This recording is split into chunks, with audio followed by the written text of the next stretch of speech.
January 23rd, day 23, Exodus 16, bread from heaven. And they journeyed from Elim, and all the congregation of the children of Israel came to the wilderness of Sin, which is between Elim and Sinai, on the 15th day of the second month. After they departed from the land of Egypt, then the whole congregation of the children of Israel complained against Moses and Aaron in the wilderness. And the children of Israel said to them, "Oh, that we had died by the hand of the Lord in the land of Egypt, when we sat by the pots of meat and when we ate bread to the full. When we sat by the pots of meat and when we ate bread to the full. For you have brought us into the wilderness to kill this whole assembly with hunger." Then the Lord said to Moses, "Behold, I will rain bread from heaven for you, and the people shall go out and gather a certain quota every day, that I may test them, whether they will walk in my law or not. And it shall be on the 6th day that they shall prepare what they bring in, and it shall be twice as much as they gather daily." Then Moses and Aaron said to all the children of Israel, "At evening you shall know that the Lord has brought you out of the land of Egypt. And in the morning you shall see the glory of the Lord, for he hears your complaints against the Lord. But what are we, that you complain against us?" And Moses said, "This shall be seen when the Lord gives you meat to eat in the evening, and in the morning bread in the full. For the Lord hears your complaints which you make against him. And what are we? Your complaints are not against us, but against the Lord." Then Moses spoke to Aaron, "Say to all the congregation of the children of Israel, come near before the Lord, for he has heard your complaints." Now it came to pass, as Aaron spoke to the whole congregation of the children of Israel, that they looked toward the wilderness, and behold, the glory of the Lord appeared in the cloud. And the Lord spoke to Moses, saying, "I have heard the complaints of the children of Israel.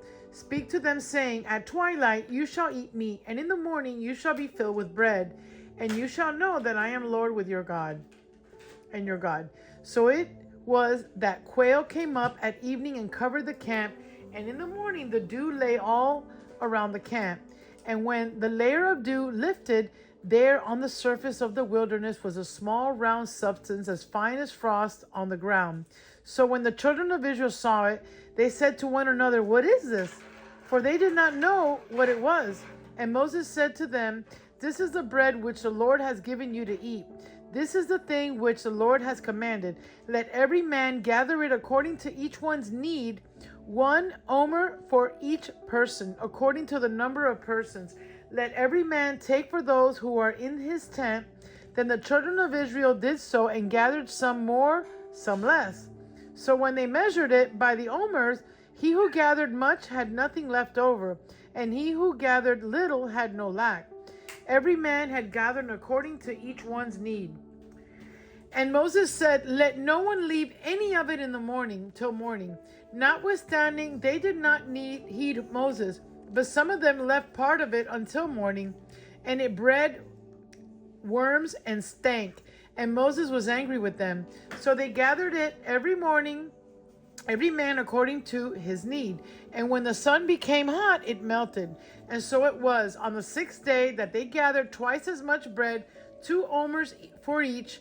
And all the rulers of the congregation came and told Moses. Then he said to them, "This is what the Lord has said. Tomorrow is a Sabbath rest, a holy Sabbath to the Lord. Bake what you will bake today, and boil what you will boil. And lay up for yourselves all that remains to be kept until morning." So they laid it up till morning, as Moses commanded, and it did not stink, nor were there any worms in it. Then Moses said, "Eat that today, for today is a Sabbath to the Lord. Today you will not find it in the field. 6 days you shall gather it, but on the 7th day, the Sabbath, there will be a none." So now it happened that some of the people went out on the 7th day to gather, but they found none. And the Lord said to Moses, "How long do you refuse to keep my commandments and my laws? See, for the Lord has given you the Sabbath. Therefore, he gives you on the 6th day bread for 2 days. Let every man remain in his place. Let no man go out of his place on the seventh day.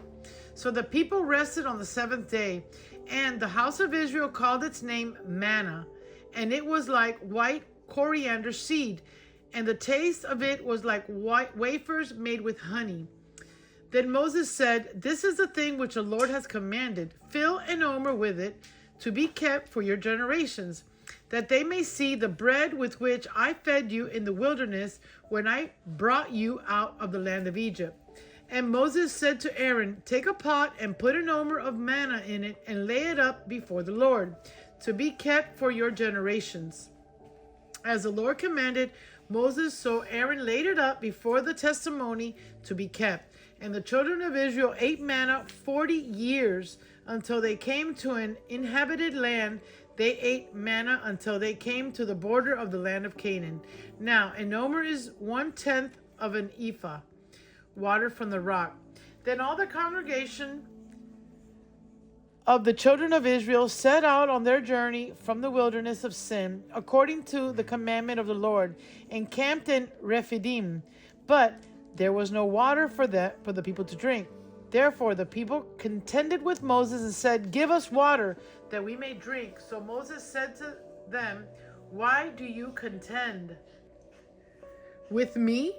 Why do you tempt the Lord? And the people thirsted therefore water, and the people complained against Moses and said, Why is it you have brought us up out of Egypt to kill us and our children and our livestock with thirst?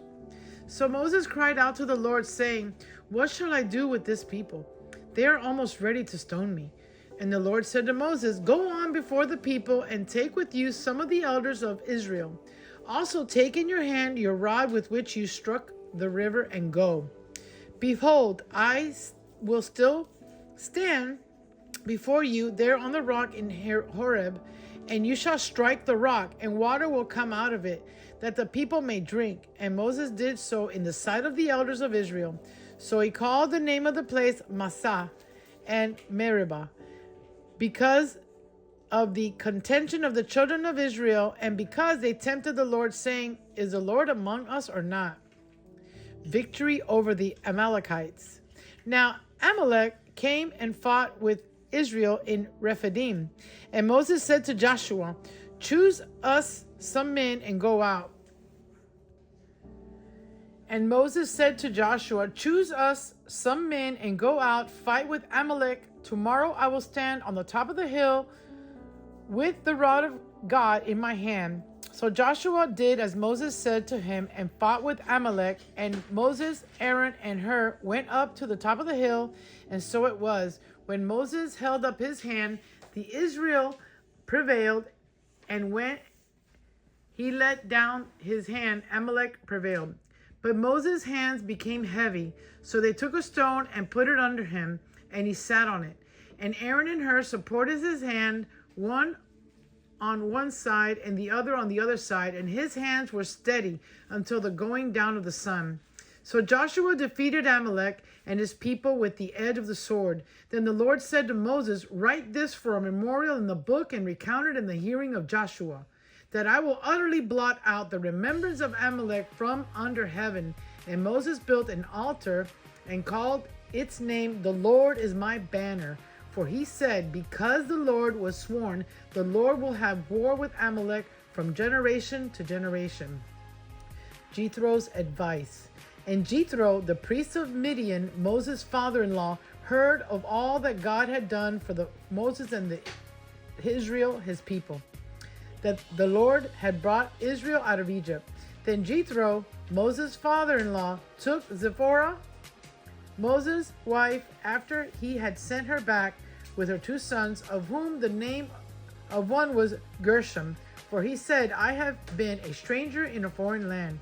And the name of the other was Eleazar, for he said, The God of my father was my help, and delivered me from the sword of Pharaoh.